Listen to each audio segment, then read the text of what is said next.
요한계시록 4장 1절부터 11절까지 말씀을 봉독하겠습니다.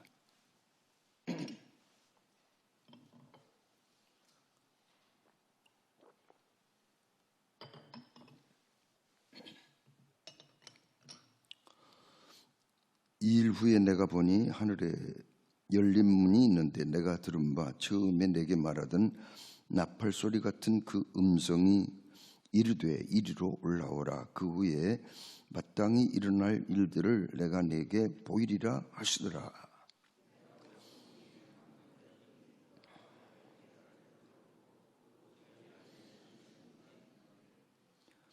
앉으신 이의 모양이 벽옥과 홍보석 같고 또 무지개가 있어 보좌에 둘렀는데 그 모양이 녹보석 같더라.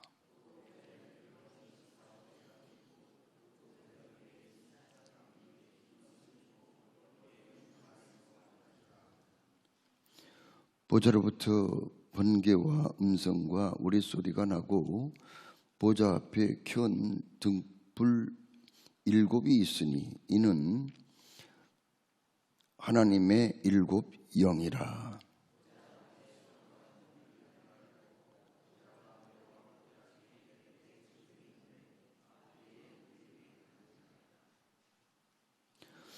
그 첫째 생물은 사자 같고 그 둘째 생물은 송아지 같고 그 셋째 생물은 얼굴이 사람 같고 그 넷째 생물은 날아가는 독수리 같은데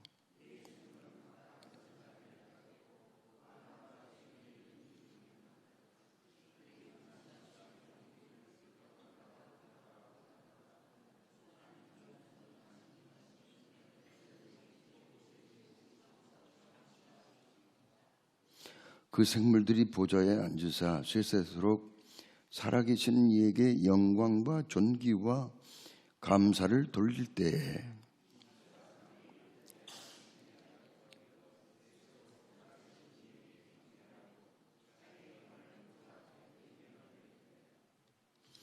함께 봉독합니다. 우리 주 하나님이여 영광과 존귀와 권능을 받으시는 것이 합당하오니 주께서 만물을 지으신지라. 만물이 주의 뜻대로 있었고 또 지으심을 받았나이다 하더라. 아멘. 여러분, 우리는 성경을 늘 읽고 묵상합니다. 그런데 요한계시록을 읽다 보면은 이 말씀이 쉽게 좀 이해가 안 되는 경우도 있고 어려운 그런 말씀이라는 그런 느낌을 받을 때가 있죠. 그런데 여러분, 왜 요한계시록이 좀 어렵게 느껴질까요? 그것은 묵시이기 때문입니다. 그러니까 상징적인 그런 표현, 그리고 우리가 육안으로 확인할 수 없는 눈에 보이는 이 세상의 것들이 아니고 천상의 모습들을 설명을 하다 보니까요, 이게 어렵게 느껴질 수밖에 없죠. 그러나 우리가 요한계시록을 읽을 때 꼭 어렵다 그렇게 생각해서는 안 되죠. 이 요한계시록의 그 구조, 틀이 무엇인가 그것을 먼저 우리가 이해를 해야 되고요. 그리고 기록하신 그 의도, 목적이 무엇인가 이걸 우리가 먼저 알고 읽으면은 결코 어려운 책이 아닙니다. 그러면은 요한계시록의 틀은 뭘까요? 이 틀부터 이해를 해야 된다고. 요한계시록은 1장부터 22장까지 기록이 되어 있거든요. 그러면은 요한계시록의 1장 말씀은 어떤 내용이에요? 1장은 요한계시록의 말씀이 쓰여진 경위, 어떻게 해서 이 요한계시록의 말씀이 기록이 되었는가? 그것은 사도 요한이 밤모섬에서 유배당에서 기도할 때 그때 우리 주님께서 나타나셔서 장차 되어질 일들을 보여주시면서 기록하라 이렇게 말씀해서 요한계시록이 기록됐고, 그 요한계시록을 기록한 목적이 무엇인가? 목적은 그 당시에 이곳저곳에서 엄청난 박해와 또 핍박을 받고 또 원수 마귀의 미혹을 받아서 어려움에 처한 성도들을 격려하고 위로하고 힘을 북돋아주기 위해서 이 말씀을 기록을 하도록 한 거죠. 그게 이 1장의 내용이에요. 서론입니다. 그 다음에 2장, 3장은 그 당시 소아시아 7교회에 보낸 편지입니다. 예수님의 편지예요. 그 편지 내용을 보면은 어떤 교회는 칭찬과 책망을 겸하여 받은 교회가 있고, 어떤 교회는 책망만 받은 교회가 있고, 어떤 교회는 또 칭찬만 받은 교회가 있어요. 이 편지 내용은 그 당시에 교회의 모습을 나타내 주기도 하지만 앞으로 예수님 오실 때까지 지상에 있는 수많은 교회 공동체가 어떻게 종말을 준비해야 되는가, 어떻게 예수님을 잘 믿어야 되는가, 그런 얘기가 소아시아 7교회에 보낸 2장 3장의 말씀에서 예수님이 하고 싶은 말씀이거든요. 어떻게 예수를 믿어야 되는가, 어떻게 신앙생활을 해야 되는가, 그런 얘기예요. 그리고 이제 서론이 1장 서론, 2장 편지, 그 다음에 4장부터 18장까지는요 본론이에요. 본론의 내용은 어떤 내용인가요? 지금부터 앞으로 예수님이 재림하시기 직전까지 이 세상에 있을 그 환난과 종말의 심판, 이런 것들을 쭉 설명을 하고 있거든요. 그리고 거기 내용을 이제 좀 보면은 인봉된 책이 있고요. 그 다음에 7 인의 재앙이 있고요. 거기 보면은 7 나팔의 재앙도 있고요. 그리고 성도들이 앞으로 당할 핍박과 그리고 최후의 구원을 예고해 놓은 말씀이 거기에 있고요. 7 대접의 재앙입니다. 아주 극심한 하나님의 재앙을 말하거든요. 7 대접의 재앙이 있고요. 그리고 음녀 바벨론, 그러니까 하나님을 대적하고 그리고 세상에 죄 짓는 재미로 살아가는, 하나님을 대적하고 죄 짓는 재미로 살아가는 이 바벨론, 음녀 바벨론이 결국은 멸망하게 될 것이다.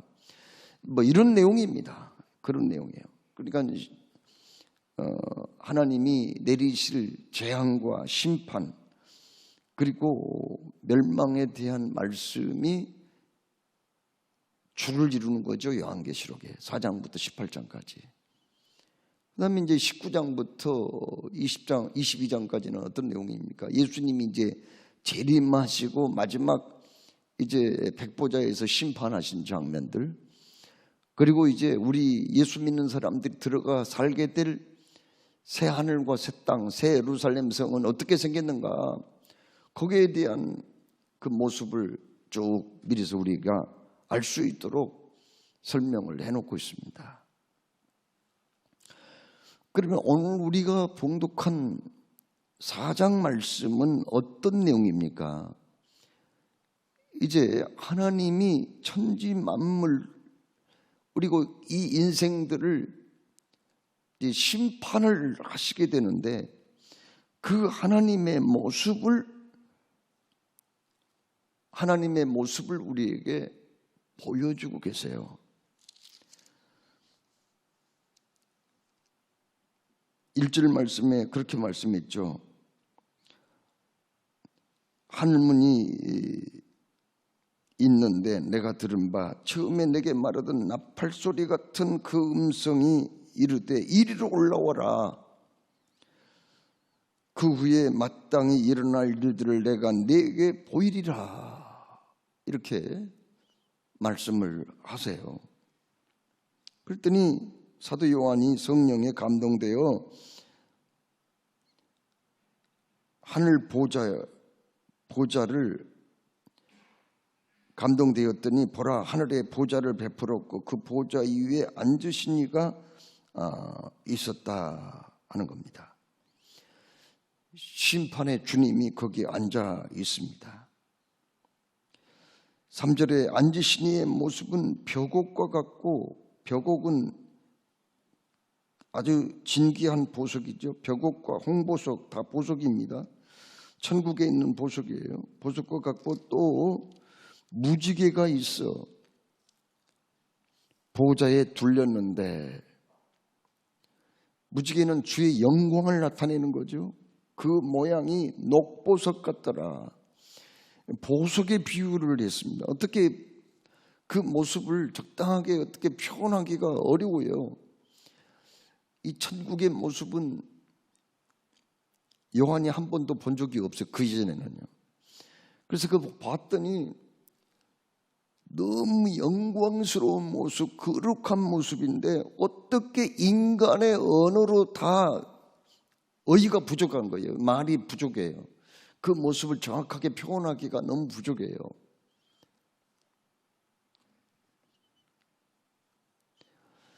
똑같은 것을 보더라도 3살 먹은 아이가 표현한 거하고 중고등학교 학생이 표현한 것하고 성인이 표현한 것은 조금 다를 수가 있거든요.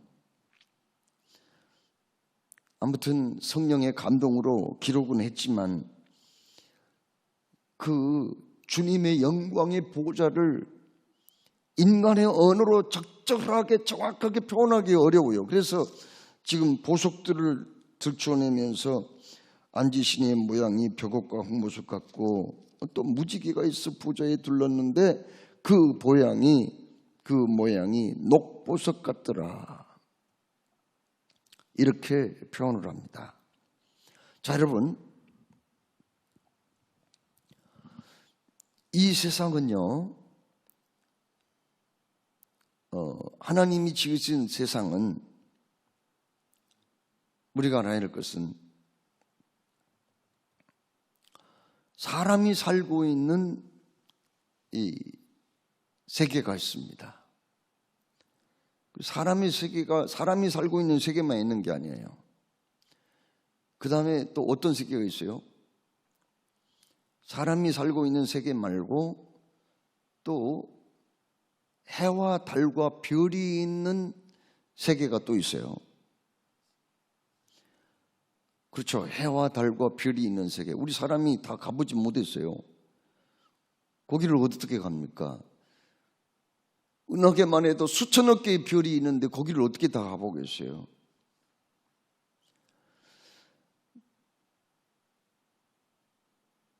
그 다음에 또 어떤 세계가 있느냐? 영계의 세계가 있다고요. 영계의 세계란 하나님의, 오늘 여기 말씀한 대로 하나님의 보호자가 있는 그런 세계예요. 거기에는 하나님이 계시고 예수님, 성령님 역사하시고 그 다음에 거기에 천사들이 시중 들고 말로 형용할 수 없는 영광의 그 세계가 반드시 있다 하는 겁니다. 어떤 사람들은 아이고, 사람이 죽어버리면 그걸 끝나는 거지 무슨 다른 세계가 또 있겠나, 이렇게 얘기를 합니다. 그러나 그런 말은 전혀 설득력이 없다는 것을 알게 돼요. 어떻게 사람이 육안으로 뭘 보면은 얼마나 보겠어요? 만원경이나 무슨 그런 걸 통해서 관찰한들 도대체가 인간이 얼마나 그걸 보겠냐고요. 1초에 18만 5천 마리를 달리는 빛의 속도가 얼마나 빠른지 1초에 지구를 7바퀴 반이나 돌 수 있을 만큼 빛의 속도는 빨라요. 그런데 그 빛의 속도로 1년을 달려가는 그 거리를 1광년이라고 그럽니다. 그러면 이 우주의 크기는 얼마 정도 될까? 과학자들이 추측을 합니다. 어떻게 추측을 하냐면은 800억 광년에서 1200억 광년이라고 그렇게 보고 있는 거예요. 빛의 속도로 800억에서 1200억 년을 달려가야 우주의 이쪽 끝에서 저쪽 끝까지 갈 수가 있다는 그런 얘기 아닙니까? 이건 인간의 머리로는 어떻게 상상을 할 수 없는 그런 크기예요. 이 우주라는 게요.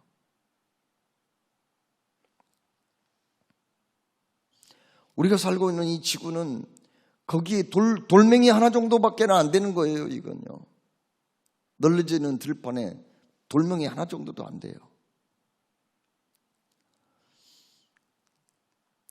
그런데 보세요. 가까운 별의 세계에도 제대로 가보지 못한 우리가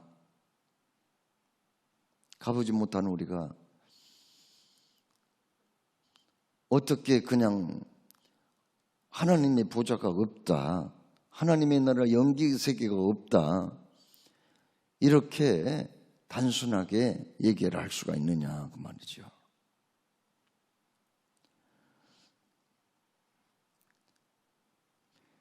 천국을 죽어가지고 천국을 갔다 온 사람의 그 경험담을 쓴 책을 한번 읽어본 적이 있는데,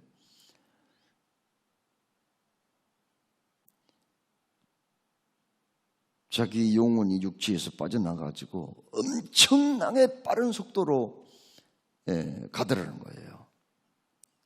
그래서 한참 가가지고 그 천국에 도착을 했는데, 그 사람 얘기로는 거기에 있는 천사들한테 물어보니까 천국은 지구의 한 80배 정도 크기라고 그렇게 얘기를 하면서, 거기 그 천국에서 그 말로 형용할 수 없는 신비로운 것들을 경험을 하고 다시 영혼이 자기 육체로 돌아와가지고 살아난 이야기. 그래가지고 거기서 본 사람, 만난 사람 생전 처음 만났는데, 어디서 살다가 왔나요? 그러니까 어디에서 왔다가 거기서 교통사고로 자기가 죽어서 왔다고 얘기를 해주고는 그 주소를 기억해가지고 지상에 내려와가지고 거기 그 주소를 찾아가 봤대요. 그랬더니 정말 그 어린 두 자매가 교통사고로 죽어서 날마다 그 부모님이 눈물로 지새우고 있는데,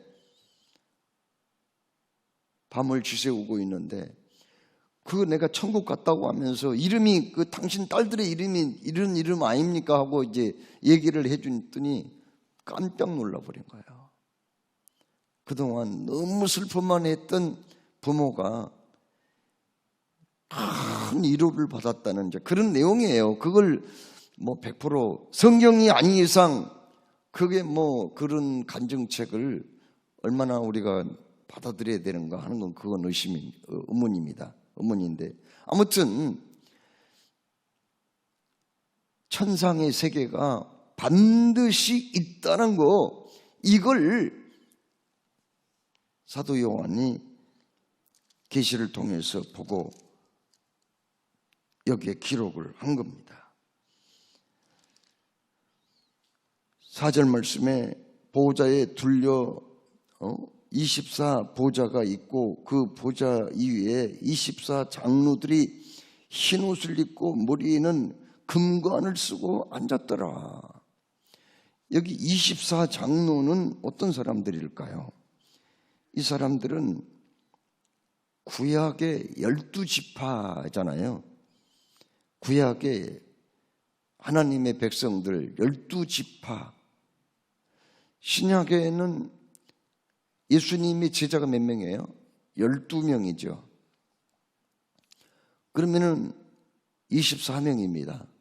24 장로는 구원받은 성도들을 대표하는, 상징하는 인물들이에요. 거기 구원받은 사람들이 거기 있더라 하는 말씀합니까? 거기 있더라.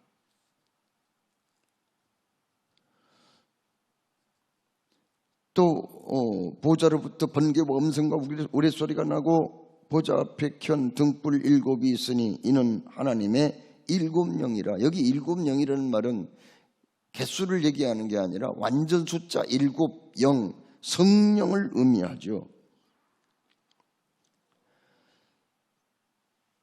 또 6절에는 내 생물이 있더라. 내 생물은 이건 뭐냐면은 내 생물은 우주의 전 피조물을 대표하는 것들이에요. 내 생물은. 내 생물이 여기만 나오는 게 아니에요. 성경 여기저곳에 내 생물이 등장하는데 바로 전 우주의 피조물을 대표하는 것들이거든요. 이것들이 심판하시는 하나님 앞에 절대 복종하고 그 다음에 어떻게 합니까? 절대 복종하고 밤낮 쉬지 않고 찬양하고 있다는 8절 말씀에 그렇게 말씀합니다. 여러분, 천국에 가면은 이 세상에 없는 것들이 많이 있습니다.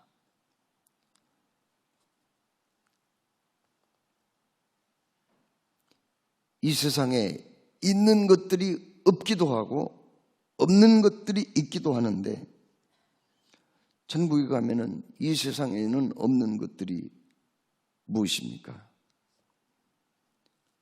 진정한 기쁨이 거기에 있고요. 천국에는 이 세상에는 없는 아름다움이 있고 천국에 가면은 이 세상에서는 없는 영광스럽고 거룩함이 있고 다시는 아픔이나 늙는 것이나 저주나 재앙, 전쟁, 자연재해,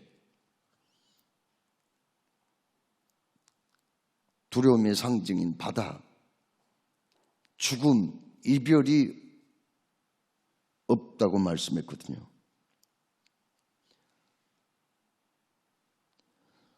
오늘 우리에게 이 모습을 보여주신 건 뭐냐면은 바로 이 영광스러운 그 나라에 믿고 구원받은 너희들이 갈 곳이다. 우리가 갈 곳이라는 것을 보여준 거예요. 거기에 가면은 이 세상에서는 없는 노래가 있어요. 노래. 그 노래는 배워서 부르는 노래가 아닙니다. 성령의 감동으로 내 영혼이 하나님을 찬양하는데 거기에 있는 수천 수만 수를 셀 수 없는 구원받은 사람들이 여호와의 보좌 앞에서 합창을 하게 됩니다. 오늘 여기 네 생물이 각각 6날개를 가졌고 그 안과 주위에는 눈들이 가득하더라. 그들이 밤낮 쉬지 않고 이르기를 거룩하다 거룩하다 거룩하다 주 하나님 곧 전능하신 이여 전에도 계셨고 이제도 계시고 장차 오실 이시라. 이렇게 찬양을 했어요. 하나님께 찬양을 올립니다. 바로 우리도 천국 가면은 이렇게 영광과 존귀와 감사와 찬양을 하나님께 돌리게 된다 하는 말씀이에요. 자, 오늘 여기 그러면은 주의 보좌를 보여주시면서 결국 성도들에게 하고 싶은 말씀이 뭘까요? 우리 주님이 이 세상은 반드시 마지막이 올 것이고 그 이전에 혹독한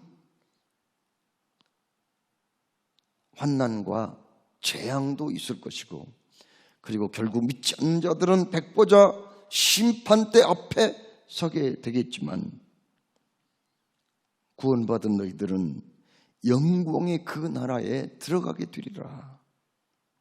이걸 우리에게 말씀하면서, 그러므로 소망 중에 즐거워하고 서로를 위로하며 어떤 핍박도 고난도 잘 참고 이겨내라. 그래야면은 여기 24 장로들처럼 흰 옷을 입게 될 것이고 머리에는 금관을 쓰게 될 것이고 영광의 그 나라에서 말로 형용할 수 없는 기쁨으로 주를 찬양할 날이 오게 될 것이다. 이렇게 말씀하셨습니다. 소망 중에 즐거워하며 환난 중에 참으며 기도에 항상 힘쓰다가 하늘 주님 나라에 입성하시는 여러분 되시기를 주의 이름으로 축원합니다.